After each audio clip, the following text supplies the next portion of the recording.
para cerrar el ciclo educativo 2020-2021 de Jóvenes TV, solicitamos la presencia de Ernesto y Ditmara como representantes de la asignatura de Pensamiento Matemático, quienes nos darán unas palabras.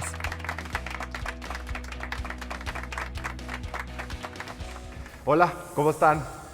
Para nosotros es un honor estar hoy aquí clausurando el primer ciclo escolar completamente a distancia, en una época de muchos retos para la humanidad. Espero que estén felices igual que nosotros lo estamos. Somos la primera generación en esta modalidad educativa que llegó a revolucionar la forma de aprender y quizá haya llegado para quedarse. Oye, Mara, nos quieren jugar una mala pasada a la corriente eléctrica, ¿no? Pero no nos va a detener, ¿eh? No. Y ahora que lo dices, la electricidad ha jugado un papel fundamental en este proyecto educativo, ya que sin ella no existiría esta comunicación y conexión que ha llegado a todos los rincones de México. ¿Cierto? Los jóvenes de este país y del mundo se han conectado con la educación a través de televisor, las computadoras, los teléfonos y otros dispositivos electrónicos. Es tan importante la electricidad en nuestra vida que nuestro cuerpo también funciona con impulsos eléctricos y es un conductor de la electricidad. ¿Lo recuerdas, Ernesto? Ah, que sí, no lo recuerdo, Dimara. Traigo un poquito que te va a cantar. Venga. A ver, pero despacio, ¿sabes? Se ve peligroso. Uno. Dos. Este me Tres. encanta. Inseguridad, ¿no? Ya. No de rico. ¿Eh? A ver un puentecito. Vamos a ver un puente. Venga. ¿Puentecito? Venga, sí. Sí, un puentecito, ándale. A ver, Este de los ¿estás lista? hologramas. ¿Sí? Uno, Tranquilo. dos, tres, cuatro. Ya. Ven. No aguanta nada. No. Me pregunto si sabrán cuánta corriente eléctrica puede soportar el cuerpo humano. Hola, Dimara. Yo ya estoy listo para empacar, ¿eh? Ah, sí, ¿ya terminaste de jugar con la cajita de toques? Solo es un poco de descarga eléctrica sobre el cuerpo, no pasa nada. Oh, sí, claro, solo conviertes tu cuerpo en un circuito eléctrico y dejes que la corriente fluya, ¿no? Recuerda que el cuerpo humano funciona como con impulsos eléctricos nada más. O sea, Sí, pero eso es una cosa. Pero con las descargas eléctricas se pueden sufrir daños irreversibles. Por ello, lo más importante es evitar los cables eléctricos, los sitios de alta tensión y cualquier otro objeto que pueda ser un conductor de electricidad. ¿y ahora? ¿Qué voy a hacer con mi caja de toques? Para que tengas más información al respecto, es mejor que veamos la siguiente cápsula. El mundo moderno no se explicaría sin la electricidad. La utilizamos en la casa, la industria, el transporte, la agricultura, en fin, en todas nuestras actividades cotidianas. La electricidad es una forma de energía que solo se puede apreciar por los efectos que produce, como los rayos y relámpagos de una tormenta o al tocar a ciertos animales que son capaces de producirla, como las anguilas o las rayas. La electricidad también existe en nuestro cuerpo. Nuestros movimientos corporales, el latir del corazón y la actividad cerebral funcionan por impulsos eléctricos. Pero, ¿qué es la electricidad? La palabra electricidad procede del latín electrum y a su vez del griego electrón o ámbar. La electricidad es un fenómeno natural que hemos aprendido a manejar. A lo largo de la humanidad, personajes como Tales de Mileto, Benjamin Franklin, Alejandro Volta, Luigi Galvani y Tomás Alva Edison, entre muchos otros científicos y filósofos, han hecho aportaciones sobre cómo funciona la electricidad y cómo podemos utilizarla. La electricidad es la energía generada por el movimiento de electrones positivos y negativos de los cuerpos físicos. La electricidad es, también, una forma de energía que proviene de fuentes renovables, como la energía eólica, hidráulica, solar, o de fuentes no renovables como el petróleo, gas natural y carbón. ¿Cuáles son las características de la electricidad? La primera es la carga eléctrica. Esta es una propiedad de las partículas subatómicas que se expresa en la atracción y repulsión entre ellas por medio del campo electromagnético. La segunda es que tiene un campo eléctrico. Este es un campo de fuerza creado por la atracción y repulsión de cargas eléctricas y se mide en voltios por metro. Le sigue la corriente eléctrica, se refiere al movimiento de las cargas eléctricas es decir, el flujo de las cargas eléctricas que se distribuyen o propagan a través de un material conductor de electricidad. La cuarta característica es el potencial eléctrico, que se refiere a la potencialidad de trabajo o esfuerzo necesario en un campo electrostático para poner en movimiento una carga positiva de un punto a otro. La quinta característica es el magnetismo, que es una de las formas en que se manifiesta la electricidad, ya que es un tipo de corriente eléctrica que produce campos magnéticos que a su vez pueden llegar a producir corriente eléctrica. ¿Cuánta electricidad resiste nuestro cuerpo? Una descarga o choque eléctrico puede ser mortal. Aunque parece divertido en los dibujos animados o en ciertos lugares en la Ciudad de México, donde las personas juegan a resistir descargas eléctricas con la famosa caja de toques. La gravedad de la lesión por descarga eléctrica depende de la cantidad de corriente eléctrica y el tiempo de exposición a esta.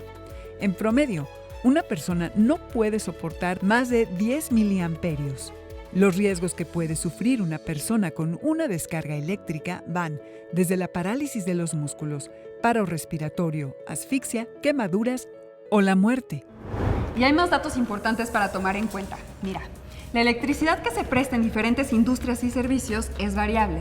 En la industria pesada se usan 33 kilovoltios para su funcionamiento. En las industrias de la transformación hay voltajes de 380 a 415 voltios. Si mal no recuerdo, en las casas la corriente eléctrica es de 120 a 150 voltios. Así es, Ernesto.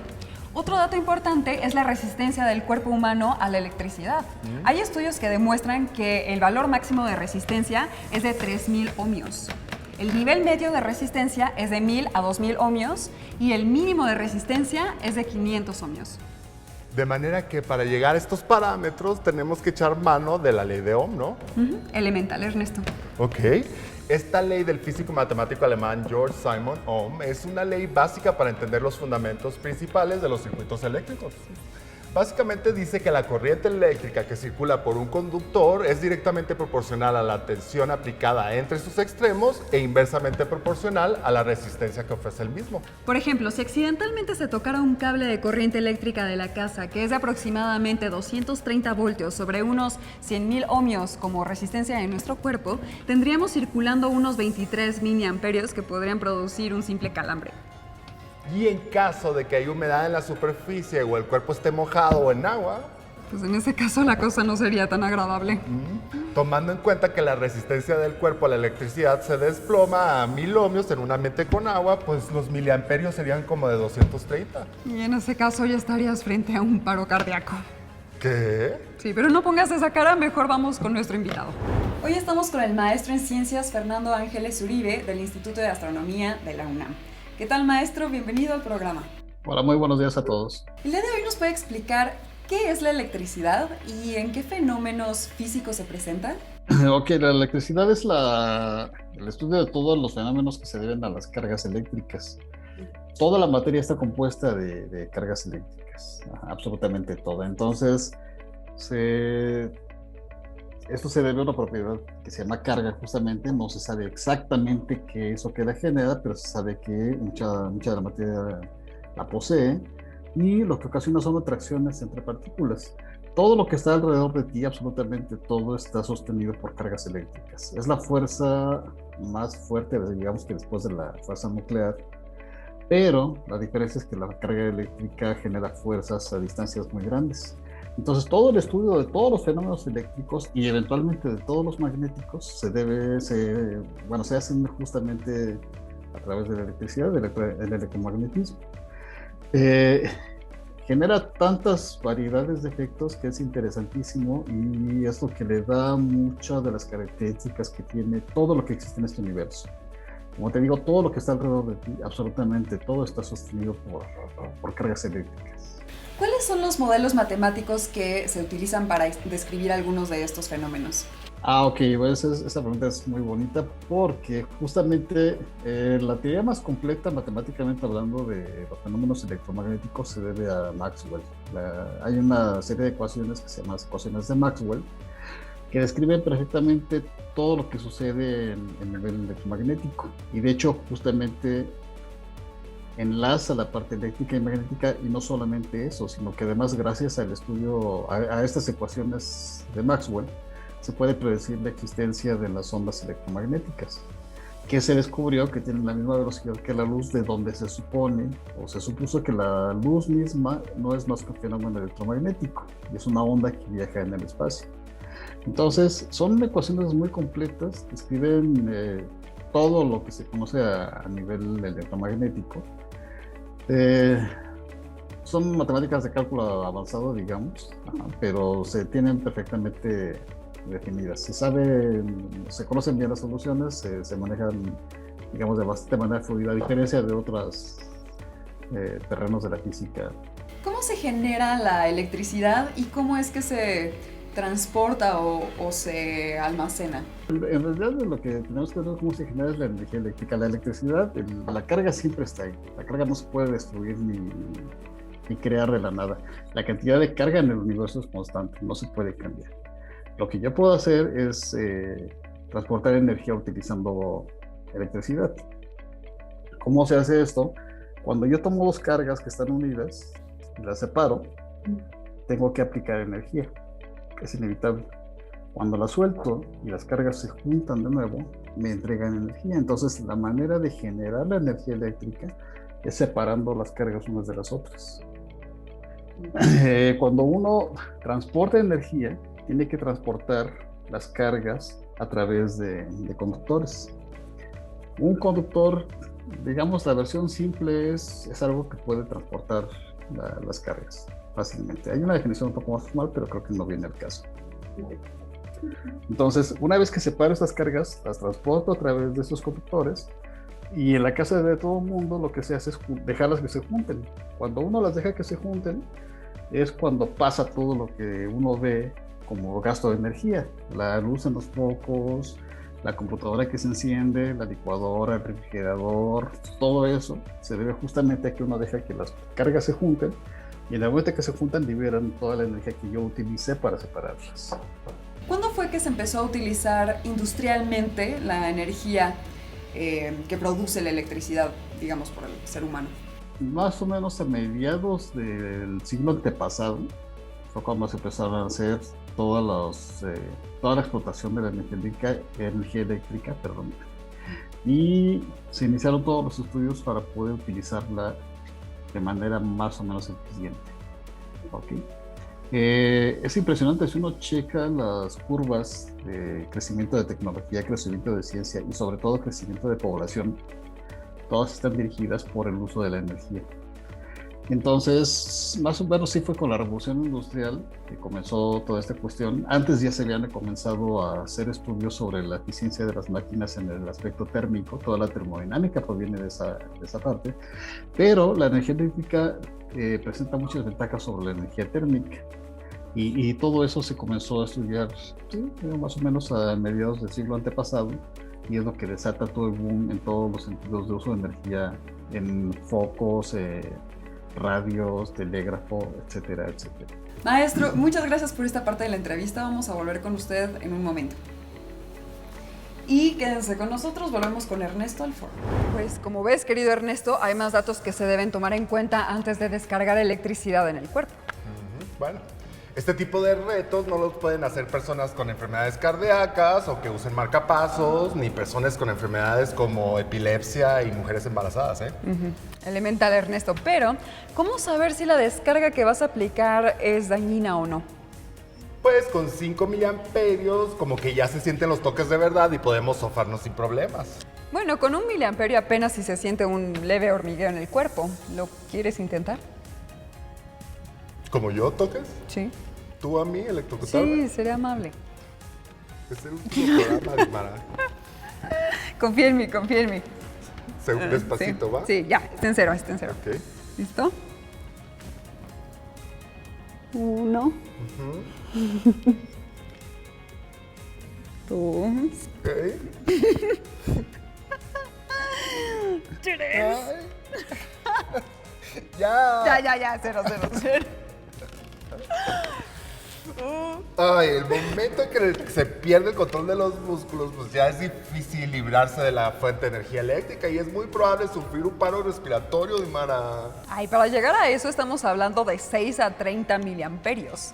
Pues como dijiste al principio, no existe una regla estricta sobre cuánta electricidad podemos soportar antes de sufrir un daño reversible. Así que recuerden los riesgos que se corren. Por mi parte, yo voy a guardar esta cajita de cables y los invito a hablar con nuestro siguiente invitado.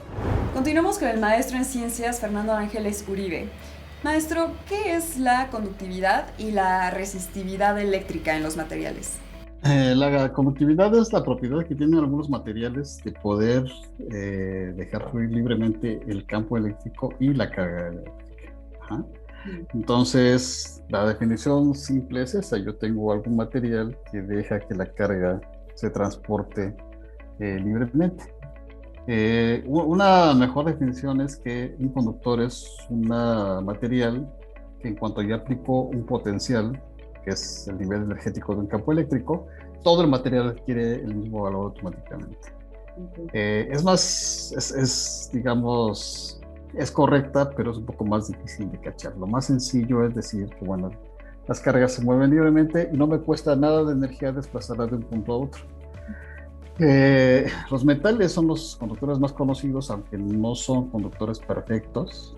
Ajá, y presentan la parte opuesta, que es, digamos, esta resistencia que me preguntabas. ¿Qué es la resistencia? La resistencia se debe a que la carga, al ser transportada, de repente choca con los átomos del material y se ve retrasada en su viaje. Entonces, dependiendo de los niveles energéticos de los enlaces internos de los materiales, o sea, dependiendo de las propiedades de los átomos que los componen, los materiales pueden permitir en mayor o menor medida el paso de la carga eléctrica sobre su superficie o en su seno.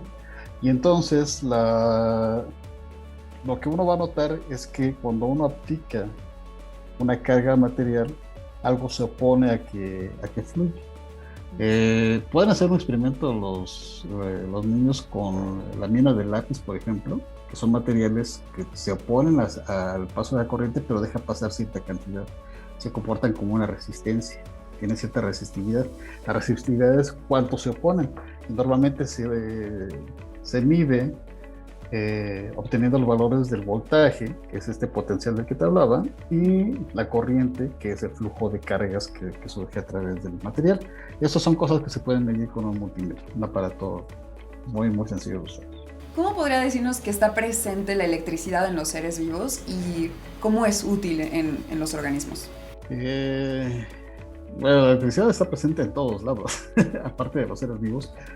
Como te explicaba anteriormente, todos los objetos que están alrededor están sostenidos por electricidad. Incluso nosotros, las fuerzas que sentimos y hacemos diariamente se deben a la electricidad.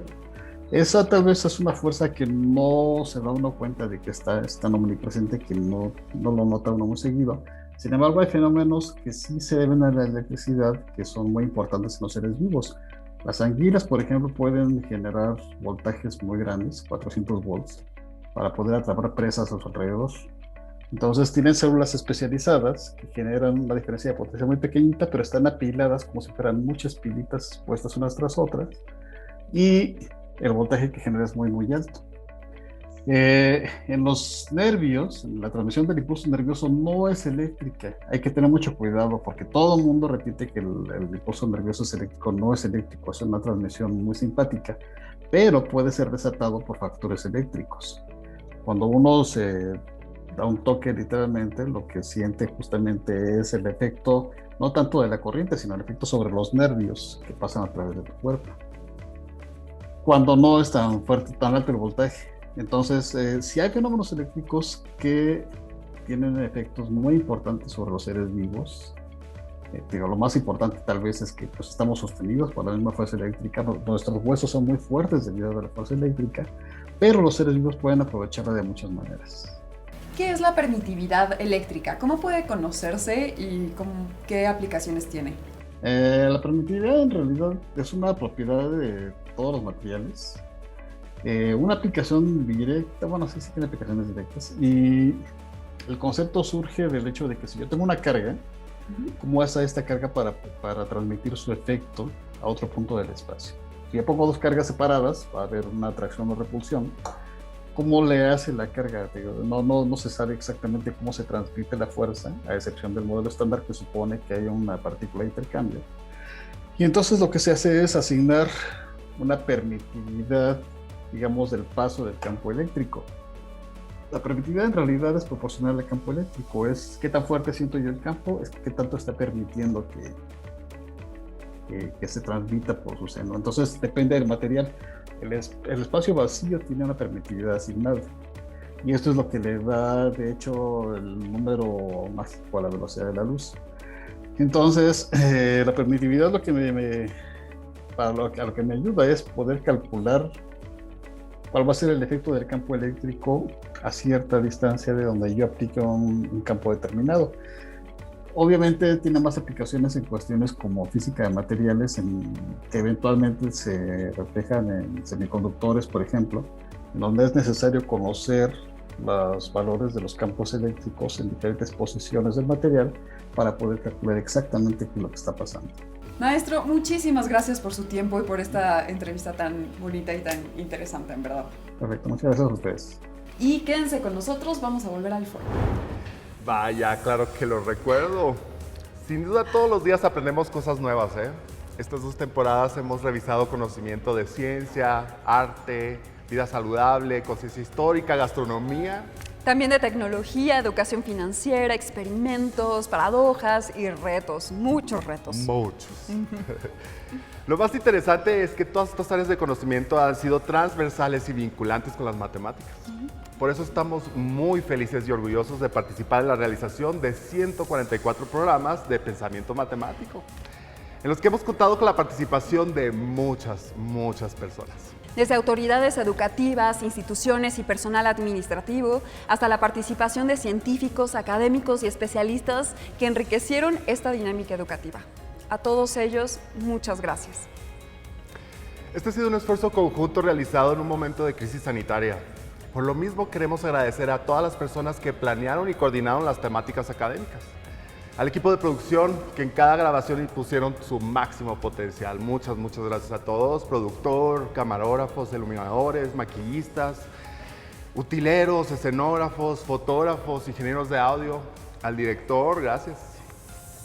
Las historias que hemos presentado en cada área del conocimiento ha venido de la creatividad de los guionistas. Por ello queremos agradecer su aportación, así como la de los editores que dan el toque final a cada programa. Gracias a ustedes, jóvenes estudiantes de bachillerato que se embarcaron en esta aventura creativa a distancia y que han logrado terminar su ciclo escolar. Así concluimos este ciclo educativo 2020-2021 de Aprende en Casa Jóvenes en TV, con 1,400 programas de todas las asignaturas de bachillerato para que ustedes y las futuras generaciones puedan revisar una y otra vez en este maravilloso repositorio que son las redes sociales. Estamos seguros de que seguirán motivados con sus estudios en la modalidad y espacio que la vida les presente, porque lo importante es seguir avanzando en el maravilloso mundo del conocimiento y del aprendizaje para transformarnos en personas libres y capaces de hacer un mundo mejor. A todos ustedes, gracias por este ciclo escolar, de verdad. ¡Hasta siempre! Cuídense.